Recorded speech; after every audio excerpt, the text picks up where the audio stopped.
তোমরা যেখানেই থাকো মউত তোমাদের কাছে আসবে। যদি তুমি লোহা সিন্ধুকের মধ্যে ভরা থাকো, কাঁচের ঘোরের মধ্যে যদি ভরা থাকো, তোমাদের কাছে মউত আসবে, অপরিহার্য। 5 পারা রুকু নম্বর 8 এর মধ্যে রয়েছে। তো আমার টপিক হলো আজকে মৃত্যু সম্পর্কে 2-4 কথা আলোচনা করব। এখন ইউটিউবে সোশ্যাল মিডিয়ার মধ্যে অনেক ফিতনাবাজ মৌলবি রয়েছে, বেরিয়েছে, তাদের জন্য আমি আজকে এই টপিকটা রেখেছি যে মৃত্যু সম্পর্কে 2-3টে হাদিস আমি বলবো, অবশ্যই শুনবেন মনোযোগ দিয়ে। মুআজ্জাজ সামানে হযরত, এখন ইউটিউবে সোশ্যাল মিডিয়ার মধ্যে 3 জন ফিতনাবাজ মৌলবি এসেছে। তাদের নাম কি জানেন? তাদের নাম আপনারা জানেন? প্রথম নাম্বার হচ্ছে পেট মোটা ইয়াসিন ভাঁড়ে ফেতরাখোর। দ্বিতীয় নম্বর হচ্ছে সিস্টার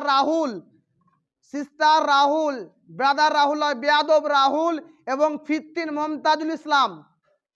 এই 3 জন ফিত্তিন সোশ্যাল মিডিয়ার মধ্যে প্রচুরভাবে প্রভাব ফেলেছে। তো সেই ফিত্তিনের মধ্যে একটা ফিত্তিন এই ফেতরাখোর ডাবচোর বলেছে যে কবর জিয়ারত করা যাবে না।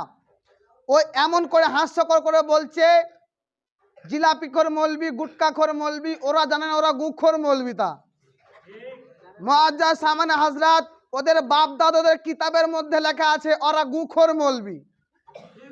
কারোর কাছে কারোর দিকে আঙ্গুল বাড়াতে গেলে নিজের দিকে 3টা আঙ্গুল আসে কি আসে না? আগু অপরকে বলতে গেলে নিজেকে শুধরাতে হবে কি হবে না? এই পেট মোটা এমন করে হাস্যকর ভাবে বলছে, এমন করে হাস্যকর করে বলছে যে জিলাপি হুজুরা কবরে গিয়ে করতে লাগছে। মুআজ্জাজ সামানে হযরত, ওরা বলে কবর পূজারি। আমরা কি কবর পূজা করি? আমরা কি করি? জিয়ারত করি। কবর পূজা জিয়ারতের মধ্যে পার্থক্য আছে কি? অবশ্যই আছে। মুআজ্জাজ সামানে হযরত, জিয়ারত কাকে বলে এবং কবর পূজা কাকে বলে? আমরা কবর পূজা করি না, আমরা কবর জিয়ারত করি। জোরে বলুন সুবহানাল্লাহ। আর কবর জিয়ারত করা হচ্ছে রাসূলুল্লাহ সুন্নাহ। জোরে বলুন সুবহানাল্লাহ। তো বিশেষ কিতাব মুসলিম শরীফের মধ্যে হাদিসটি রয়েছে যে কবর জিয়ারত করা যাবে কিনা। মুআজ্জাজ সামানে হযরত, মুসলিম শরীফ 2য় খণ্ড পৃষ্ঠা নম্বর হচ্ছে 672 পৃষ্ঠার মধ্যে রয়েছে। রাসূল করিম সাল্লাল্লাহু আলাইহি সাল্লাম বলেছেন কবর তোমরা বেশি বেশি জিয়ারত করো। জোরে বলুন সুবহানাল্লাহ। আবু হুরায়রা রাদিয়াল্লাহু তাআলা আনহু থেকে বর্ণিত, রাসূল করিম সাল্লাল্লাহু আলাইহি সাল্লাম বলেছেন তোমরা কবর জিয়ারত করো। জোরে বলুন সুবহানাল্লাহ। কোথায় রয়েছে? মুসলিম শরীফ 2য় খণ্ড পৃষ্ঠা নাম্বার 672 পৃষ্ঠার মধ্যে রয়েছে। দ্বিতীয় হাদিস হচ্ছে ইবনে মাজাহ জিলদ নম্বর 1 পেজ নাম্বার 501।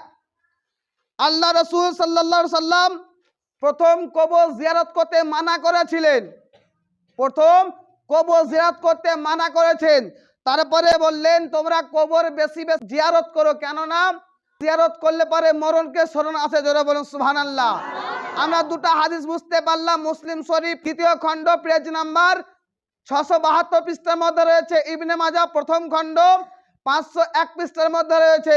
আল্লাহ রাসূল বলেন তোমরা কবর বেশি বেশি জিয়ারত করো। জোরে বলুন সুবহানাল্লাহ। আমরা কবরের কাছে যাই আদব সহকারে, ডান দিকে হোক, বাঁ দিকে হোক, পিছনের দিকে হোক বা মাথার দিকে হোক, আদব সহকারে গিয়ে আমরা প্রথমে কি পড়ি? কুল ইয়া আইয়ুহাল কাফিরুন, তারপরে 3 বার কুল পড়ি, ফালাক নাস পড়ি, তারপরে আমরা দোয়া করি। আমরা কবর পূজা করি না। জোরে বলুন সুবহানাল্লাহ। মুআজ্জাজ সামানে হযরত, ফেতরাখোর এমন ফিতনিন, এরা প্রকাশ্যভাবে চ্যালেঞ্জ দিচ্ছে তোমাদের বাপেরও শক্তি নাই যে সুন্নি আলেমদের সঙ্গে মুনাজারা করা। জোরে বলুন সুবহানাল্লাহ। মুআজ্জাজ সামানে হযরত, আবার দেখুন জানাজা के बाद दुआ मांगना सुन्नत है। এই পেট মোটা, এই ফেতরাখোর, এই ডাবচোর, এই ফেতরাখোর বলে যে জানাজার এটা নামাজ না, এটা তো দোয়া। যখন নামাজ হয়ে যায় তখন বলছে আরেকবার দে। হাস্যকর করে বলছে দোয়া হয়ে গেল, নামাজ হয়ে গেল, তাই ফেতরাখোর বলছে আরেকবার দে। ওর গাল ছাড়া কোনো কথা আছে না। ও সব সময় গাল, সালা হবে হবে। ওকে স্টেজে কি ওই গাল দেওয়ার জন্য ডাকা হয়েছে?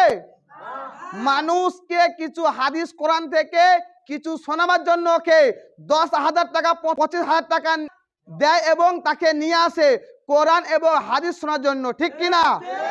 এই ফেতরাকর, ফিত্তিন, মমতাজুল এবং সিস্তার, এই বিয়াদব রাহুলের যত ভক্ত আছে ওদেরকে চ্যালেঞ্জ করলাম, তোমাদের সিস্টার রাহুল, তোমাদের এই বিয়াদব রাহুল, ফেতরাকর, ইয়াসিন মৌলভী পেট মোটা এবং ফিত্তিন, মমতাজুল যেখানে বসবে সুন্নি আলিমরা সেখানে বসার জন্য প্রস্তুতি রয়েছে। যারা বলুন সুবহানাল্লাহ।